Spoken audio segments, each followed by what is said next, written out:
kusoo dhawo engineer Abdullahi adiga iyo Somali Cable teamkiinaba waa soo dhaweynaya waa maasantaba dhawe doorasho ayaa dhawaan ka dhacday Puntland adiga ka ahaan gudoomiyaha xisbiga xiis qaab sidii ayaad u aragtaa doorashadaasi waxa la dhihi karaa ku dayashay mudan tahay mucaaradka iyo sidoo kale madaxda dawladda waxay u hambaliyeen in madaxweynaha cusub ee Puntland isaga waqtigan la taagan yahay oo Puntland hadda siyaasadeeda iminka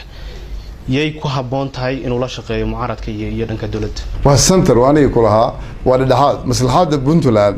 ayuu mar walba sameynaya ka hormarinaya iyadoo u dhaartay iyadana waxay danta ugu jirtaa inuu dawladda la shaqeeyo isleedahay Jubaland waqtiga hadda la taagan yahay iyadoo doorasho ay ku soo socoto waqtigii loogu talagalay iyadana doorasho way ka dhici doontaa way ka dhici kartaa waxay ku xiran tahay maamulka markaas jooga waxa socda olole howlgal ah oo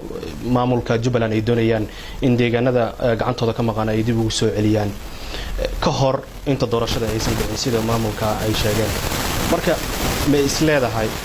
ka hor inta aysan doorasho dhicin deegaanada ay ka mid yihiin gobolkan Jubbada Dhexe oo kale waa la xoreyn karaa wala tusbay u badan yihiin laakiin waaqiciga markaan ka hadalno aan hab ciidan u hadlo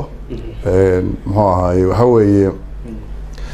wax badan bay u baahan tahay in la isweydiiyo ilaa 6 su'aalood baan dhihi lahaa inuu isweydiiyo inta uusan u gudbin bu'aale marka waxaad soo ahayd sarkaal ciidan oo military ciidamadan wax badan ayaad ka taqaanaa maamulka marka Jubaland marka la fiiriyo ciidamo badan iyo hub badan ay soo bandhigeen guule intee leeg ay ka gaari karaan dagaalka ay qorsheynayaan inay la galaan al-shabaab anu saan ku sheegay way kulle ma qabo laakiin haday isku barbardhacaan oo ay isku dhamaadaan guul ma guul waxa in cadawga jabiso